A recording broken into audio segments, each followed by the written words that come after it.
તો દક્ષિણ ગુજરાતમાં પણ વરસાદ. સુરતમાં ધોધમાર વરસાદી માહોલ છવાયો. અઠવા ગેટ, રાંદેર સહિતના વિસ્તારોમાં મેઘરાજાનું આગમન. ભારે બફારા બાદ વાતાવરણમાં ઠંડક પ્રસરી છે. હવામાન વિભાગની આગાહી દરમિયાન મેઘરાજાની તોફાની બેટિંગ.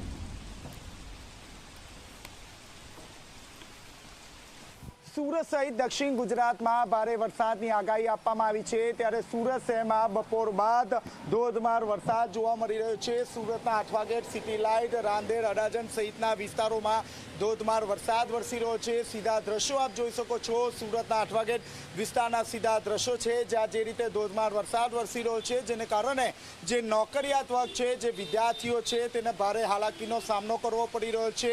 આ સાથોસાથ વાત કરીએ તો હજુ પણ આકાશમાં કાળા દિબાગ જોવા મળી રહ્યા છે, એટલે કે હજી પણ દિવસ દરમિયાન ભારે વરસાદ રહેશે તેવી પૂરેપૂરી શક્યતા જોવા મળી રહી છે. જે રીતે વરસાદે વિરામ લીધો હતો, વાતાવરણમાં બફારાનું પ્રમાણ સૌથી વધુ હતું, પરંતુ હાલમાં જે રીતે વરસાદ વરસી રહ્યો છે, જેને કારણે વાતાવરણમાં ઠંડક પ્રસરતા લોકોમાં ખુશીની લહેર જોવા મળી રહી છે. આ સાથોસાથ માછીમારોને 5 દિવસ સુધી દરિયો ન ખેડવા માટે આદેશ આપી દેવામાં આવ્યો છે. તમામ જે અધિકારીઓ છે તેને સ્ટેન્ડ બાય રહેવા માટે આદેશ કરી દેવામાં આવ્યો છે. ત્યારે બીજી તરફ જે ખેડૂતો છે તે ખેડૂતોને પણ ખુશીની લહેર જોવા મળી રહી છે, કારણ કે હાલમાં ડાંગર, શેરડી સહિતનો જે ઊભો પાક છે તે પાણી માટે સૌથી વધુ જરૂરિયાત હોય છે. ત્યારે વરસાદ જે રીતે પડી રહ્યો છે, જે પાણીની જે તાતી જરૂરિયાત હતી તે પૂરી થઈ જતા ખેડૂતોમાં પણ ખુશી જોવા મળી રહી છે.